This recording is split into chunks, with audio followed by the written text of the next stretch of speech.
Friends, আজকে আমি রান্না করবো চিংড়ি মাছ। তো শুধু চিংড়ি মাছ নয়, চিংড়ি মাছের ট্যাংয়ের সঙ্গে আছে। তো চিংড়ি মাছ ভুনা করবো। এর জন্য আমি নিয়েছি পেঁয়াজ বাটা, তারপর পেঁয়াজ কুচি, রসুন বাটা, জিরা বাটা, মরিচ বাটা, আদা বাটা, আর হচ্ছে গরম মশলা বাটা। আর এদিকে ফোড়নের জন্য দেবো তেজপাতা, শুকনো মরিচ আর জিরা।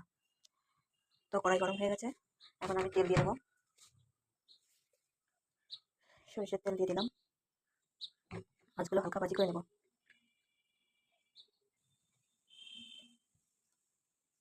এখানে হলুদ, হাফ চামচ মতো লবণ দিয়ে একটু মেখে নেবো।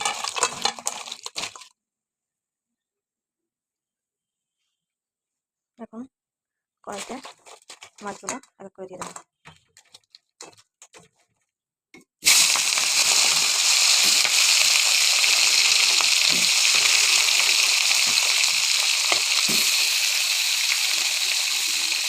আগে মাছগুলো ভাজবো, তারপর ট্যাংগুলো দিয়ে নেবো। দেখুন কত সুন্দর কালার আসছে।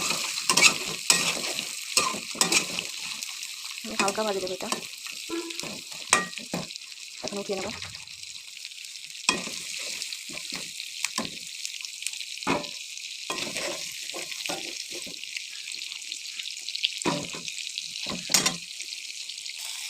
এবার চিংড়ির বড় বড় টুকরা একটু ভাজি করে নেবো।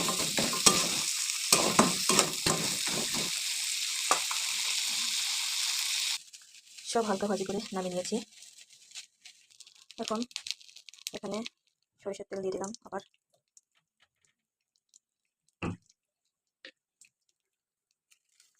দুইটা তেজপাতা দিয়ে দিলাম, 3টে শুকনো মরিচ আর জিরে।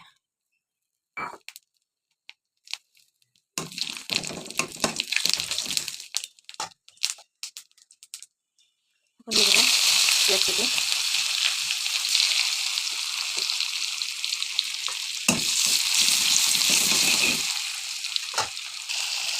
এখন দিয়ে দেবো পেঁয়াজ বাটা 2 চামচ, রসুন বাটা 1 চামচ, তারপর আদা বাটা 1 চামচ,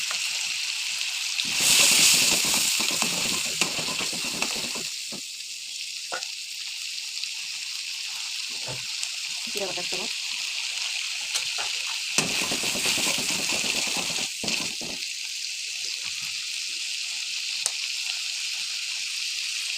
মরিচ বাটা 1 চামচের একটু বেশি।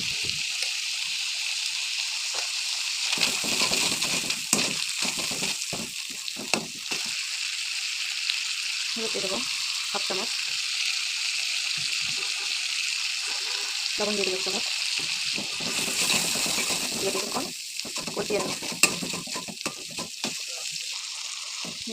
মশলাটা হয়ে গেছে। এখন চিংড়িগুলো দিয়ে দেবো ট্যাংক।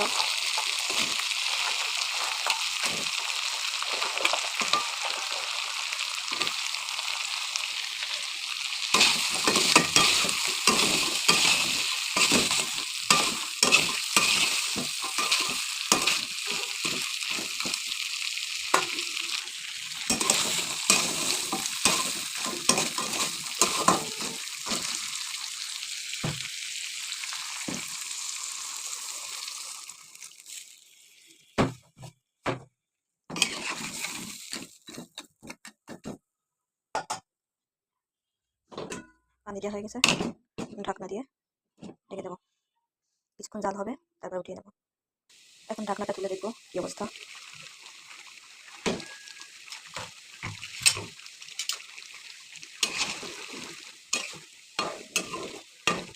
পেঁয়াজ হয়ে এসছে।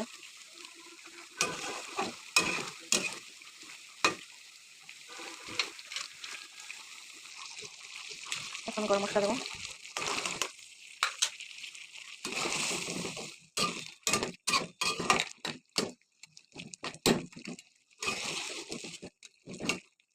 একটু 1 মিনিট জাল করে নামিয়ে নেবো।